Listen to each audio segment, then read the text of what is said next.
महाभारत का एक श्लोक है ठाकुर जी, संसार के 6 सुख हैं, भक्ति के और अध्यात्म के नहीं, भौतिक जगत के 6 सुख हैं। षड जीव लोकस्य सुखानि राजन, हे राजन, जीवलोकस्य षट सुखानि, 6 सुख हैं। पहला सुख क्या है? अर्थागमः, ये पहला सुख है। आमदनी रोज होनी चाहिए। संसार का सुख है सबसे पहला, आमदनी रोज होनी चाहिए। अर्थागमो। दूसरा सुख है नित्यम, ये नित्य शब्द का अन्वय सबके साथ है, नित्य अर्थागम होना चाहिए, रोज एक दिन भी खाली न जाए। आरोग्यताचो, नित्य आरोग्य होना चाहिए, स्वस्थ शरीर हो, ये दूसरा सुख है। अर्थागमो नित्य मरोगिताच, प्रियाच भार्या,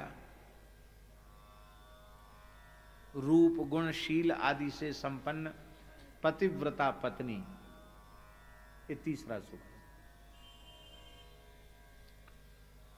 अब प्रिया भार्या है लेकिन कटुवादनी है तो उठ के 50-100 गारी रोज उठ के दे तो बोले नहीं, प्रिय वादनी छ, ये चौथा सुख है। अर्थागमो नित्य मरोगिता च, प्रिया च भार्या, प्रिय वादनी च, और वश्यश्च पुत्रः, ये 5वां सुख है। आज्ञाकारी जितेंद्रिय धर्मनिष्ठ आस्तिक पुत्र हो। वश्यः, पिता माता की आज्ञा के अधीन रहने वाला जितेंद्रिय पुत्र हो, ये 5वां सुख है। और अंतिम सुख है अर्थकरीच विद्या। क्या? वश्यश्च पुत्रोर्थ करीच विद्या, षडजीव लोकस्य सुखानि राजन। अर्थकरी विद्या। अर्थकरी विद्या कौन सी है? ज्योतिष को अर्थकरी विद्या कहते हैं। अर्थकरी विद्या माने ज्योतिष शास्त्र।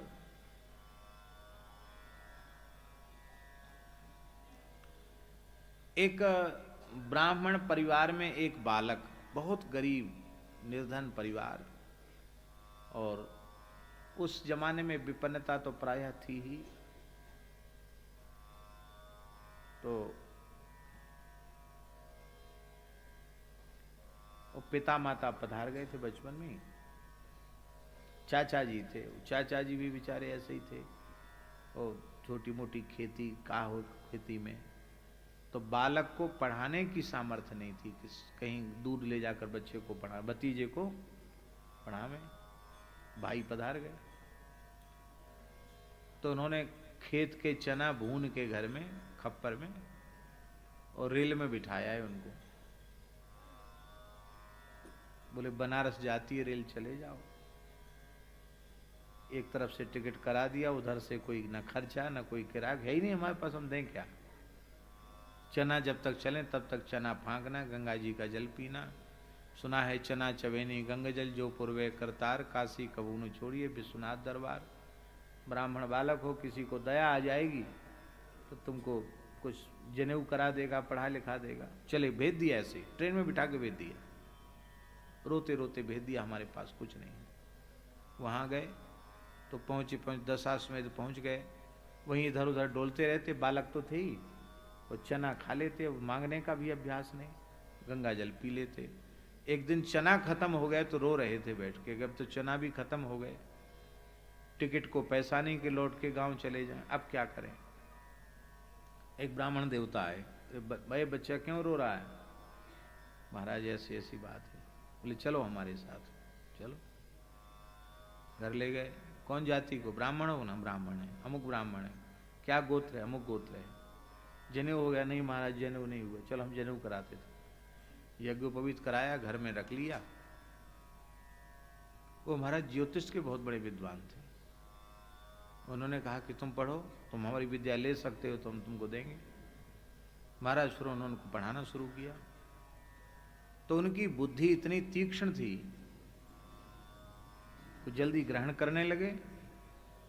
तो उन्होंने अपनी संपूर्ण जीवन की निधि प्रदान कर दी उनको। उन्होंने भृगु संहिता का पंडित बना दिया और फिर कहा कि मैं तो वृद्ध हूं, मैं तो जा रहा हूं, काशीवास मेरा हो रहा है, लेकिन ये तुम्हारे पास ग्रंथ रहेगा। तो तुमको कहीं जाने की आवश्यकता नहीं, किसी के द्वार पर हाथ फैलाना नहीं। बड़े बड़े राजा महाराजा, बड़े बड़े नेता अभिनेता सब तुम्हारे दरवाजे पे आएंगे। और जी हजूरी किसी की करना नहीं, डांट डपट के सबसे बात करना। सब यहां नाक रगड़ेंगे आकर। महाराज उनकी गरीबी तो खत्म हो गई, उन्होंने अपने कुल खानदान मन पूरे क्षेत्र की गरीबी खत्म कर दी। इतना काशी के बहुत बड़े दैवज्ञ थे, दैवज्ञ पंडित श्री गया प्रसाद जी, काशी के बड़े विद्वान थे पंडित श्री गया प्रसाद जी दैवज्ञ। पूरे विश्व के लोग उनके पास आते थे। ऐसा विलक्षण ज्ञान महाराज जी, देखते ही सब कुछ कहने लग जाए।